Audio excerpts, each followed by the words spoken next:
Santa Radegunda, reina de Francia, 13 de agosto. Era hija de Bertario, rey de Turingia en Germania, en donde nació hacia el año 519 o 520. Fue llevada a Francia niña todavía, en circunstancias harto trágicas como consecuencia de una victoria ganada contra su tío Hermenefrido por Thierry, rey de Metz, y Clotario I, rey de Soissons, ambos hijos de Clodoveo. Al decir de algunos escritores, Bertario había muerto asesinado por su propio hermano, mas este testimonio no está conforme con las opiniones de otros historiadores, ni tampoco con los recuerdos que Radegunda conservaba de su infancia. Lo que parece fuera de toda duda es que, cuando sucedió la derrota de Hermenefrido, tenía éste en casa a su sobrina, la cual fue hecha prisionera de los vencedores, quienes la llevaron consigo. Clotario, que desde un principio había puesto los ojos en la joven cautiva, se la adjudicó a sí propio en el reparto del botín y le señaló residencia en el castillo de Athie, del actual obispado de Soissons, en espera de ocasión oportuna para desposarse con ella. Hanse podido obtener algunos detalles preciosos acerca de la vida de Radegunda posteriormente a su llegada a la Galia Franca, gracias a los testimonios de San Venancio Fortunato, obispo de Poitiers, que fue capellán y confidente de la reina, y de la monja Paudonibia, que vivió con ella en el mismo monasterio. De la cautividad al trono. Los propósitos de Clotario de desposarse con Radegunda no podían realizarse de momento, por oponerse a ello obstáculos insuperables. Fue primero la edad de la joven princesa, que solo contaba la sazón de 8 a 10 años, y más tarde el matrimonio con su primera mujer, Ingunda, lazo que no se había atrevido a romper públicamente, no obstante sus pocos escrúpulos y los ejemplos de lamentables desórdenes que daba cada día con escándalo de todo su pueblo. Que nada se parecía a Thiers, residencia de Radegunda, a la corte de Soissons, en donde Clotario hacía alarde de sus escándalos. Aquella era, por el contrario, asilo de dulce paz que proporcionaba a la joven princesa cuantos recursos morales, religiosos e intelectuales podían deleitar a un alma pura e inocente como la suya. Sin sospecharlo siquiera, preparábase Radegunda de este modo para las luchas que más tarde había de sostener y ejercitaba las virtudes de que tendría que dar ejemplo en las diversas situaciones que la providencia le depararía no mucho tiempo después. En un principio, niña aún, repartía el tiempo entre el estudio, la práctica de las virtudes cristianas compatibles con sus pocos años y las distracciones propias de su edad. Algo más tarde, nos la muestra Fortunato, dada de lleno al estudio de la Sagrada Escritura, de los padres de la Iglesia y demás autores eclesiásticos y a la lectura de vidas de santos. Radegunda, que no ignoraba los proyectos que Clotario tenía sobre ella, sabía también los vergonzosos desórdenes de que era teatro la corte de Soissons. Su alma pura y delicada se espantaba a la vista de los peligros que sobre su porvenir se cernían, y para escapar de ellos en cuanto estaba de su parte, había resuelto consagrar a Jesucristo su virginidad. Llegó el fatal momento en que iba a conocerse la voluntad del rey, cuya legítima esposa Ingunda había muerto 2 años antes, en el 538. Clotario mandó que fuese llevada a Radegunda a la corte, en donde todo estaba ya dispuesto para la celebración de las bodas.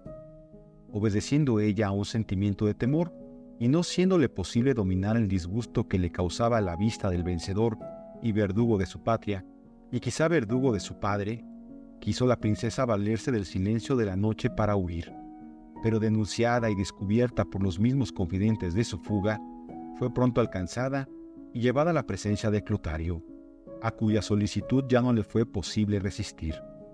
Efectuóse pues el matrimonio que establecía a Radegunda por reina de los francos. Desde ese momento ya no vio sino la voluntad de Dios en su nuevo estado, cuyas obligaciones quiso cumplir fielmente por deber de conciencia. Es natural, sin embargo, que sintiera cierta repugnancia en caminar por la vía dolorosa en que estaba comprometida con un esposo cuyo espíritu, a pesar del bautismo, era bárbaro todavía. Añádanse a esta impresión los recuerdos de un pasado para ella imborrable, y se comprenderá que mirase la vida como un calvario de áspera ascensión, y su carga cual pesada cruz. Mas como era profundamente cristiana y heroica, buscaba consuelo para sus penas íntimas en los ejercicios de devoción y de caridad. Los rigores de su penitencia, que contrastaban con los desórdenes de su esposo, exasperaban a éste en forma tal que le hacían prorrumpir en reproches y amargas quejas por haberse desposado, decía el bárbaro, con una monja y no con una reina. Lo cual no impedía que Clotario estimara y respetara a la reina de los francos, cuya virtud al fin le subyugaba, y no era raro que, después de haberse desbogado contra ella con intemperancias de lenguaje, le demostrara su pesar y procurara reparar la falta, colmándola de agasajos, extremos propios de su carácter violento. En una palabra, mientras vivió Radegunda en la corte, puso por obra cuantos medios le fueron posibles para llevar de frente sus deberes de reina y esposa cristiana, sin haber dado nunca el más mínimo motivo de queja. Un acontecimiento doloroso iba a decidir su alejamiento definitivo del mundo y su consagración a Dios. Se consagra a Dios. Entre los prisioneros que Clotario llevara de Turingia a Soissons, encontrábase un hermano de la joven princesa. La presencia de este hermano era para ella uno de los consuelos más dulces en su destierro. A pesar de los deseos apenas velados que tenía el cautivo de huir de su encierro y escapar del vencedor, consentía en permanecer junto a su hermana y dejaba para más tarde la realización de su acariciado proyecto de fuga. ¿Tuvo acaso el rey sospecha de sus propósitos y, para acabar de una vez con semejantes tentativas, mandó quitar la vida al prisionero? Quedó roto el último lazo que pudiera retener a Radegunda en la corte. En efecto, a consecuencia de ese acto de crueldad, creyóse la reina autorizada para separarse definitivamente de su indigno esposo. Explícitamente se lo manifestó a Clotario, de quien solicitó licencia para alejarse de la corte y consagrarse por entero a Dios. Quizá para reparar en parte su crimen, aceptó el rey la proposición y aún recomendó a Radegunda al obispo de Noloa, San Medardo, para que le ayudase en su propósito. Aunque no se trataba con esto de pronunciar una sentencia de divorcio que la ley divina declara imposible entre cristianos, resistíase el santo pontífice a sancionar esta separación canónica. Pero la reina se metió intrépidamente en la sacristía de la iglesia donde se hallaba, cortóse el cabello, echóse a sí misma el velo y de esta guisa se presentó luego al santo prelado, que estaba delante del altar, y suplicóle con lágrimas en los ojos que no le dilatara el consuelo de consagrarla al servicio de Jesucristo. Prendado el santo de aquella resolución, consistió por fin en imponer sobre ella las manos y consagrar de este modo su renuncia al mundo. Su retiro en Seix. Esta renuncia no significaba todavía, propiamente hablando, el ingreso en la vida religiosa. Al contraer el matrimonio, Clotario había dotado a su esposa con diversas propiedades, entre ellas Seix, que Radegunda escogió para su retiro, luego de despojarse del Fausto de sus vestiduras reales en beneficio de las iglesias y de los pobres, conforme al consejo de Jesucristo. De camino para Seix, visitó sucesivamente los santuarios más venerados de la región, Orleans, Tours y el sepulcro de San Martín. Más adelante encontramos a la Santa Reina en Candé, luego Chinon, residencia de un piadoso ermitaño de Bretaña de nombre Juan, que será para Radegunda auxiliar valioso y prudente guía espiritual, y finalmente en Seix. En esas diversas etapas practicó toda suerte de obras de caridad, eligiendo con preferencia las más trabajosas y repugnantes a la naturaleza.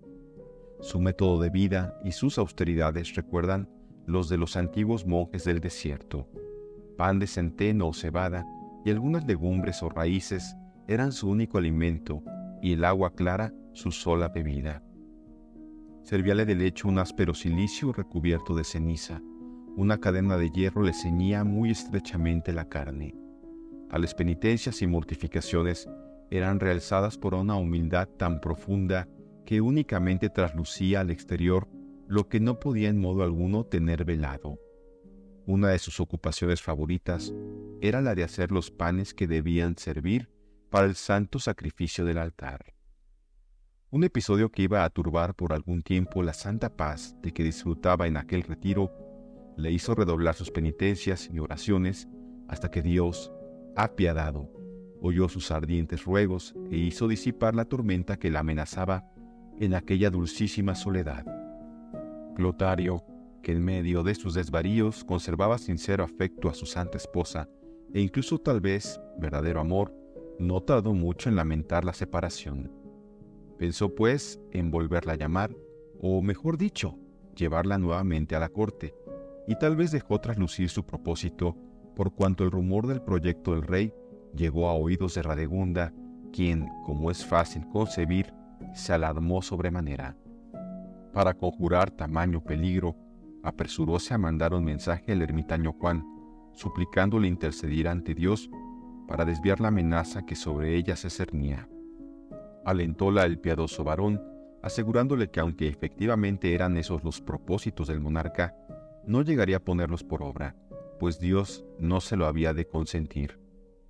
A pesar de todo, ante la posibilidad de que se renovasen las tentativas del rey, creyó Radegunda que era lo más prudente levantar entre ambos esposos una barrera infranqueable, como así lo hizo yendo a Poitiers, con el propósito de fundar un monasterio y encerrarse en él para siempre. Confiaba en que el Señor la acompañaría en tal propósito. En Poitiers.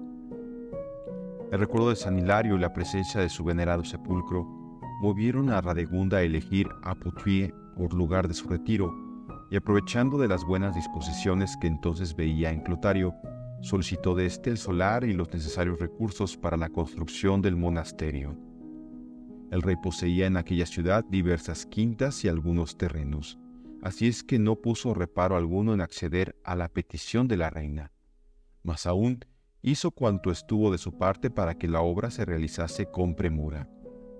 Rápidamente se levantaron, pues, los muros del nuevo monasterio, que, puesto bajo la advocación y amparo de la Santísima Virgen, había de servir a modo de atalaya, salvaguardia y defensa de la ciudad.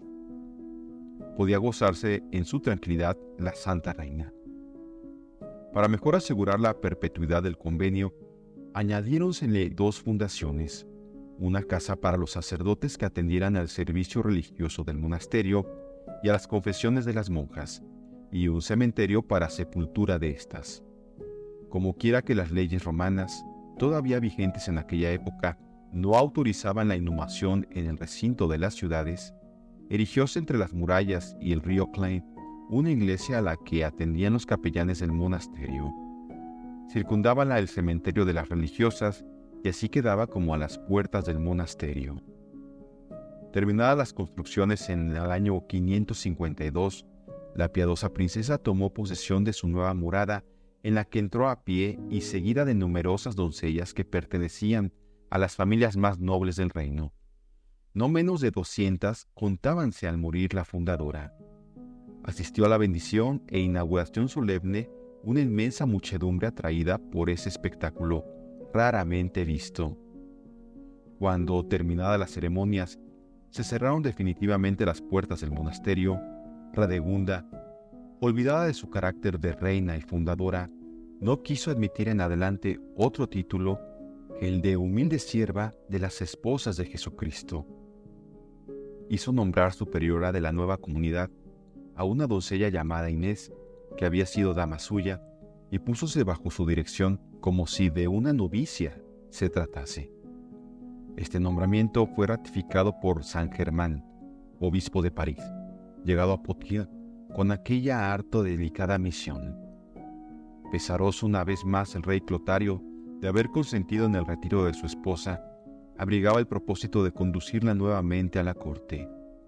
A este efecto, emprendió como penitente la peregrinación al sepulcro de San Martín de Tours, pero en realidad con la aviesa intención de arrancar a Radegunda de su monasterio y llevársela, de grado o por fuerza. Noticiosa de todo, nuestra santa acudió a la oración, al ayuno y a la penitencia para conseguir de Dios que mudase el ánimo de Clotario. Al mismo tiempo, envió un mensaje al santo obispo de París que acompañaba a Clotario para suplicarle le desviase de su pensamiento sacrílego. Espantado de las consecuencias que hubiera podido acarrearle su desdichado intento, abandonó el rey el proyecto y delegó a San Germán para solicitar de la reina el perdón de su propósito y la ayuda de sus oraciones. También los intereses temporales del monasterio reclamaban la solicitud de la fundadora, y a ellos atendió con cariño. A tal efecto, confió a San Venancio Fortunato la administración de los bienes del convento que, merced a las liberalidades de los reyes y de los señores, habían llegado a ser considerables y necesitaban una dirección prudente. Las altas relaciones que Radegunda había conservado en Francia permitieron intervenir en diversas circunstancias cerca de los reyes y de los príncipes francos y conseguir el cese de las discordias que entre ellos existían. Este papel de pacificadora, siempre ejercido por ella con tanta oportunidad como discreción, le mereció en la historia el título de Madre de la Patria. Arreglado que hubo los asuntos exteriores y tranquila ya en su retiro, no puso límites al fervor de su alma. Las penitencias a que se entregó espantaban aún a las religiosas más robustas. Llevaba de continuo un cilicio armado con puntas de hierro. Prohibióse para siempre el uso del vino. Su alimento ordinario era un poco de pan de centeno y aún de éste se privaba los días de ayuno, en los que se sustentaba solo de raíces crudas. Por cama usaba una estera extendida sobre unas tablas y su sueño nunca pasaba de 2 horas. No pareciéndole bastante el cilicio para macerar su cuerpo, se apretaba fuertemente a la cintura una cadenilla con puntas de alambre que hinchaba la carne y se metía dentro de ella tanto que fue menester una dolorosa incisión al tener que quitársela. Devoción de Radegunda a las santas reliquias. El insaciable deseo que tenía de mortificarse crecía al par que su amor a Jesús crucificado, y no podía mirar un crucifijo sin encenderse en santos deseos de padecer cuantos tormentos padecieron los mártires. Ese mismo amor a Cristo crucificado le movió a cambiar el nombre primitivo del monasterio por el de la Santa Cruz, y le hizo concebir la noble ambición de poseer algún fragmento del sagrado madero en que se consumó nuestra redención. No había logrado Francia hasta entonces tener porción alguna de esta inestimable reliquia. Radegunda manifestó sus ansias al emperador Justino II, sucesor de Justiniano, y a la emperatriz Sofía, los cuales respondieron con magnificencia a los deseos de nuestra santa, pues además de un trozo del leño de la verdadera cruz, le enviaron reliquias de apóstoles y de mártires, y un evangeliario adornado con muchas y ricas perlas. La recepción de la cruz, que se verificó con toda la solemnidad y pompa de las mayores ceremonias religiosas, constituyó un acontecimiento en el seno de la fervorosísima comunidad, la cual se había dispuesto a él con ayunos, oraciones y limosnas. La insigne fundadora no cabía en sí de gozo y deshacíase en continuas acciones de gracias por la bendición que, para su monasterio, suponía la posesión de tan rico tesoro. Durante las fiestas, cantóse por vez primera el himno Vexila Regis Prodeum, compuesto por Venancio Fortunato para aquella memorable solemnidad y usado hoy en los oficios de Semana Santa. Celebróse la traslación hacia el año 568, y a partir de esa fecha se conmemoró todos los años el 19 de noviembre. Desde entonces, la iglesia de la Santa Cruz se convirtió en centro de peregrinaciones en el que se obraron muchos milagros, según afirma San Gregorio Turonense. Esas manifestaciones complacían grandemente a nuestra santa, pero su preocupación más grave había sido siempre el buen gobierno del monasterio. Guiábase en su maternal solicitud por aquella sabia convicción de que el espíritu de perfección en el cuerpo solo se consigue por la fiel observancia de cada uno de sus miembros dentro de una órbita general, prudentemente establecida. La práctica individual y desarticulada del ritmo común jamás podrá servir como aglutinante. Es necesario vivificarla por la obediencia para que pueda servir en interés del conjunto. Con el ansia de que en su comunidad floreciese más y más la vida religiosa, emprendió Radegunda un viaje en compañía de la abadesa Inés, para estudiar prácticamente las reglas que el arzobispo San Cesario había establecido en el monasterio de su hermana Santa Cesárea, en Arles, y que de inmediato adoptó para su querido monasterio de la Santa Cruz. Su muerte. Mucho tiempo hacía que las grandes penitencias de nuestra santa tenían quebrantada su salud, cuando el Señor quiso premiar vida tan pura y mortificada. Apareciósele visiblemente Jesucristo y colmándola de aquellas dulzuras inefables que son como una muestra o destello de los goces de la gloria, le dio a entender que estaba muy cercana a su muerte. La piedra en que se apoyaba el divino Salvador conservó milagrosamente la huella de su pie y aún hoy día se venera en Poitiers, en la iglesia dedicada a Santa Radegunda. Tras breve enfermedad, el día 13 de agosto de 587, entre el llanto y los sollozos de sus queridas hijas, apagóse dulcemente aquella santa vida que tanta gloria diera a Dios. El venerando cadáver fue inhumado con gran solemnidad en la iglesia de Santa María, hoy de Santa Radegunda. Los muchos milagros que se obraron con motivo de la traslación y sobre su sepulcro atestiguaron y propagaron muy presto la santidad de la ilustre reina de los francos. Los preciosos despojos se conservaron en el lugar mismo en que habían sido inhumados hasta el siglo IX, pero las incursiones de los normandos, ávidas en esa época, hicieron temer que fueran profanados, por lo cual se los trasladó por algún tiempo a San Benito de Quincoa, cerca de Poitiers, de donde volvieron algo más tarde a la iglesia de Santa Radegunda. El 28 de marzo de 1412, el duque de Berry, conde de Poitiers, mandó abrir el sepulcro. A pesar de los 825 años transcurridos, yacía el santo cuerpo perfectamente incorrupto. Las sagradas reliquias no pudieron salvarse del furor e impiedad de los hugonotes, quienes las quemaron en su basílica en el año 1562. Aún fue posible, sin embargo, recoger algunos fragmentos que, encerrados en una arca de plomo, se colocaron nuevamente en el sepulcro de la santa.